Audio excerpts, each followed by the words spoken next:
Games के बारे में सुना होगा, bloody Mary, Charlie Charlie, bark game. मगर क्या आपने कभी एक मैक्सिकन हॉरर गेम सारा सरिता के बारे में सुना है?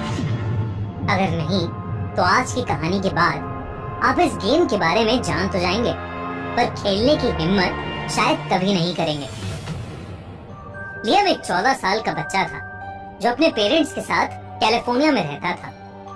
लियम अडॉप्टेड था और उसके असली माँ बाप बहुत गरीब थे और इसलिए कैलिफोर्निया की गवर्नमेंट ने लियम की जिम्मेदारी एक फाइनेंशियली स्ट्रॉन्ग फैमिली को सौंप दी। लियम अपनी नई फैमिली के साथ 4 साल से रह रहा था। उसके नए पेरेंट्स तो बहुत अच्छे थे, मगर उनका रॉजर नाम का एक और बेटा भी था जो लियम को बिल्कुल पसंद नहीं करता था। वो लियम से 2 साल बड़ा था और बात बात पर लियम को तंग करता रहता था। एक रात लियम और रॉजर घर पर अकेले थे क्योंकि उनके पेरेंट्स काम से 2 दिन के लिए कहीं बाहर गए थे। इस मौके का फायदा उठाते हुए रॉजर ने अपने घर पर एक पार्टी थ्रो करने का फैसला लिया। लियम ने उसे ऐसा करने से काफी बार मना किया, मगर रॉजर नहीं माना। लियम चुपचाप उठकर अपने कमरे में चला गया। कुछ देर बाद लियम को हॉल से बहुत जोर से गाने बजने की आवाज आई। इसके साथ ही उसे बहुत सारे लोगों के आने की भी आवाजें आने लगी। वो समझ गया था कि रॉजर ने अपने दोस्तों को घर पर पार्टी के लिए बुला लिया है। लियम ये सब इग्नोर करके अपने रूम में ही था कि तभी उसके कमरे का दरवाजा जोर से खुला। बाहर रॉजर खड़ा था। उसने लियम से अपने बिहेवियर के लिए माफी मांगी और उसको पार्टी में आने के लिए कहा। पहले तो लियम को समझ नहीं आया कि आखिर रॉजर अचानक से उसके साथ अच्छा बिहेव कैसे करने लगा था, मगर लियम खुश होकर उस पार्टी में शामिल हो गया। कुछ बच्चे पार्टी में डांस कर रहे थे तो कुछ आपस में बातें कर रहे थे। तभी रॉजर आया और लियम का हाथ पकड़कर उसे अपने रूम में ले गया।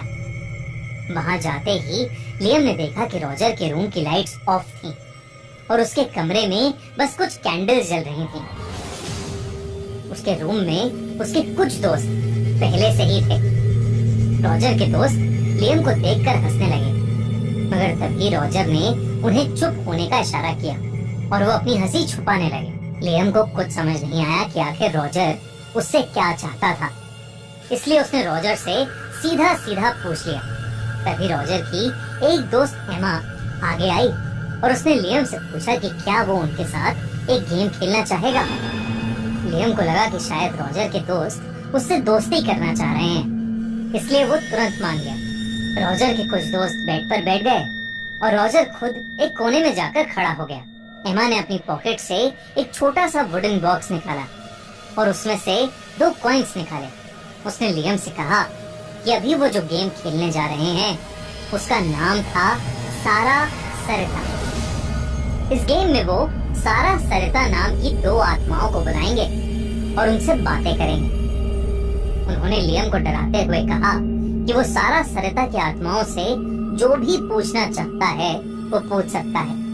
सहमे हुए लियम ने बस हाँ में अपना सर हिलाया। एमा ने फिर लियम को गेम्स के रूल समझाए और कहा कि जब कॉइन्स के 2 हेड्स आएंगे उसका मतलब होगा यस, और जब 2 टेल्स आएंगे तो वो होगा नो, और जब 1 हेड्स और 1 टेल्स आएगा तो वो होगा मेबी या शायद। इसके बाद दोनों ने गेम शुरू कर दिया। एमा ने एक कॉइन लियम को दिया और एक कॉइन अपने पास रखा।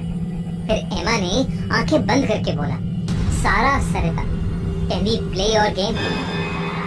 यानी सारा सरिता, क्या हम तुम्हारा गेम खेल सकते हैं? इसके बाद एमा और लियम दोनों ने एक साथ कॉइन्स को ऊपर उछाला और दोनों कॉइन्स में हेड आ गया, जिसका मतलब था यस। दोस्तों, हमारे crime channel the crime show पर नई स्टोरी आ चुकी है जिसमें एक तांत्रिक को एक लड़की के मर्डर के लिए पुलिस पकड़ लेती है, लेकिन उस तांत्रिक के मुताबिक एक चुड़ैल ने उस लड़की का मर्डर किया होता है। देखिए इस केस के पीछे का सच हमारी नई story black magic murder mystery में, लिंक डिस्क्रिप्शन और पिन कमेंट में। मतलब सारा सरिता ने एमा और लियम को अपना गेम खेलने के लिए परमिशन दे दी थी। एमा ने लियम से अपना क्वेश्चन पूछने को कहा तो हड़बड़ाते हुए लियम ने पूछा, सारा सरिता, क्या तुम सच में यहाँ हो? उन दोनों ने फिर से कॉइन्स उछाले और फिर से दोनों ही कॉइन्स पर हेड्स आया। इसके बाद लियम अगला सवाल पूछने ही वाला था कि रॉजर के बेड के नीचे से सफेद चादर ओढ़े एक बच्चा क्रॉल करता हुआ निकला और लियम पर कूद गया। लियम के हाथ से डर के मारे वो कॉइन छूट गया। घबराहट के मारे लियम वहीं गिर गया और रोने लगा। तभी सभी बच्चे उस पर हंसने लगे और रॉजर और उसके सारे दोस्त लियम को रूम में लॉक करके वहां से चले गए। लियम उठा और अपने आंसू पोंछकर वहीं बेड पर बैठ गया। कुछ देर बाद उसे ऐसा लगा कि जैसे कोई उसका नाम पुकार रहा हो। लियम उठा और इधर उधर देखने लगा, मगर वहाँ कोई भी नहीं था। उसे दोबारा वैसी ही आवाज आई, मगर इस बार वो दरवाजे की दूसरी तरफ से आ रही थी। अचानक ही महसूस हुआ कि हॉल में बिल्कुल शांति हो चुकी है। लियम आगे बढ़ा और उसने डोर नॉब घुमाया।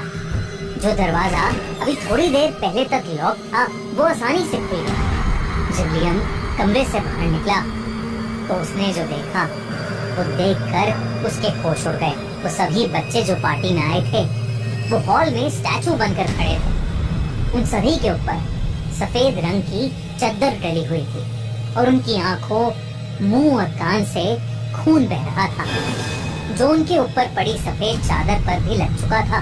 कांपता हुआ लियम बार बार रॉजर को आवाज देने लगा।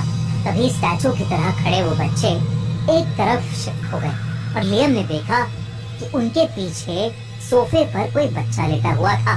उस बच्चे पर भी सफेद चादर पड़ी हुई थी। लियम उस बच्चे के करीब गया और उसने चादर धीरे से हटाई।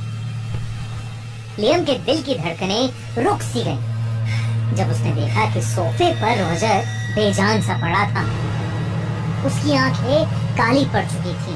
उसके चेहरे पर एक ऐसा भयानक एक्सप्रेशन था मानो मरने से पहले उसने कुछ बहुत ही डरावना देख लिया हो। तभी लियम को अपने नाम की आवाज दोबारा आई। वो जैसे ही मुड़ा, वहां दो लड़कियां खड़ी थीं जो कि बहुत डरावनी लग रही थीं। देखते ही देखते वो लड़कियां जमीन पर उल्टी होकर लियम की तरफ क्रॉल करती हुई आने लगी। लियम को अचानक से दौरे पड़ने लगे और वो बेहोश होकर नीचे गिर पड़ा। जब लियम की आंख खुली तो वो अपने बेड पर लेटा हुआ था। रॉजर उसके बेड के पास ही खड़ा था। लियम ने रॉजर से बहुत ही डरते हुए कहा कि सारा सरिता उसे लेने आ रही है। लियम रॉजर को अपने साथ हुआ पूरा किस्सा बताने लगा, लेकिन रॉजर को उसकी बातों पर हंसी आ रही थी और वो लियम का मजाक उड़ाने लगा। तभी लियम को दोबारा किसी ने पुकारा। लियम अपने बेड से उठा और अपने रूम के शीशे की तरफ देखने लगा। उसे वही दो डरावनी लड़कियां अपने शीशे में नजर आ रही थीं। उन्हें देखते ही लियम का पूरा शरीर बुरी तरह कांपने लगा। उसकी आंखें काली पड़ने लगीं और उनमें से खून बहने लगा। रॉजर ने अपने पेरेंट्स को फोन किया, लेकिन जब तक वो कुछ कर पाते लियम की सांसें बंद होने लगी। पर ऐसा क्या हुआ लियम के साथ? क्या है सारा सरिता हॉरर गेम और क्या है उसका कर्स?